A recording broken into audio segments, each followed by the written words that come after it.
प्रिय आत्मनो, तुम पूछते हो मन क्या है।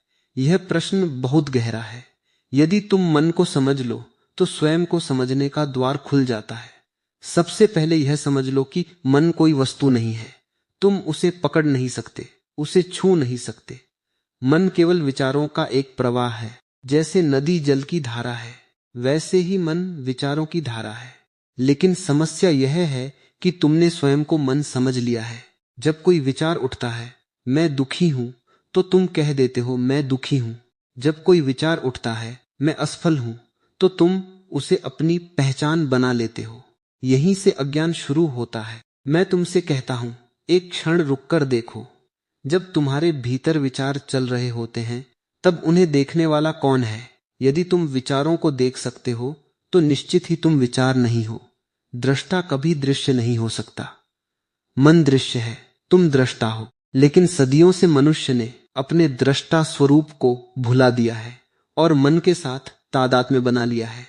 मन एक दर्पण की तरह होना चाहिए था, लेकिन वह धूल से भर गया है। उस धूल का नाम है स्मृतियां, इच्छाएं, भय, महत्वाकांक्षाएं और अहंकार। मन हमेशा अतीत में जीता है या भविष्य में। यदि तुम ध्यान से देखो तो पाओगे कि मन कभी वर्तमान में नहीं होता। वर्तमान में मन का अस्तित्व ही नहीं है और जीवन केवल वर्तमान में है। इसलिए जो मन में जी रहा है वह जीवन से दूर जी रहा है। तुम सड़क पर चल रहे हो, लेकिन मन कहीं और है। तुम भोजन कर रहे हो, लेकिन मन भविष्य की योजनाएं बना रहा है। तुम अपने प्रियजनों के साथ बैठे हो, लेकिन मन अतीत की घटनाओं में उलझा हुआ है। यही कारण है कि जीवन में आनंद नहीं है। आनंद खोया नहीं है, केवल तुम्हारी उपस्थिति खो गई है। अब प्रश्न उठता है कि मन से मुक्त कैसे हुआ जाए। मैं तुम्हें कोई विधि नहीं देता, क्योंकि हर विधि फिर मन का ही खेल बन जाती है। मैं केवल एक बात कहता हूं, जागो। जब कोई विचार आए उसे पकड़ो मत। जब कोई इच्छा आए उसके पीछे भागो मत। जब कोई भय आए उससे लड़ो मत। केवल देखो, बस साक्षी बनो।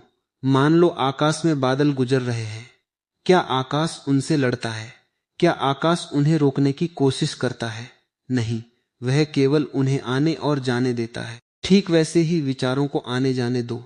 धीरे धीरे तुम देखोगे कि विचारों के बीच अंतराल आने लगे हैं। उन अंतरालों में शांति है, उन अंतरालों में मौन है, और वही मौन तुम्हारा वास्तविक स्वरूप है। मन शोर है, तुम मौन हो। मन परिवर्तन है, तुम शाश्वत हो। मन समय है, तुम कालातीत हो। जिस दिन यह अनुभव तुम्हारे भीतर उतर जाएगा कि मैं मन नहीं हूं, उसी दिन तुम्हारे सारे बंधन टूटने लगेंगे। फिर दुख आएगा, लेकिन तुम्हें छू नहीं पाएगा। फिर विचार आएंगे, लेकिन तुम्हें बहा नहीं ले जाएंगे। फिर संसार रहेगा, लेकिन तुम उसके बीच भी शांत रहोगे। और यही ध्यान है। ध्यान कोई क्रिया नहीं है। ध्यान तुम्हारे वास्तविक स्वरूप की पहचान है। याद रखो, मन एक अच्छा सेवक है, लेकिन बहुत बुरा मालिक। उसे सेवक की जगह रखो, मालिक मत बनने दो। और जिस दिन मन सेवक बन जाएगा, उसी दिन तुम्हारे जीवन में पहली बार स्वतंत्रता, प्रेम और आनंद का फूल खिलेगा। न, तुम मन नहीं हो, तुम शुद्ध चेतना हो। इसे जान लो और सब जान लिया।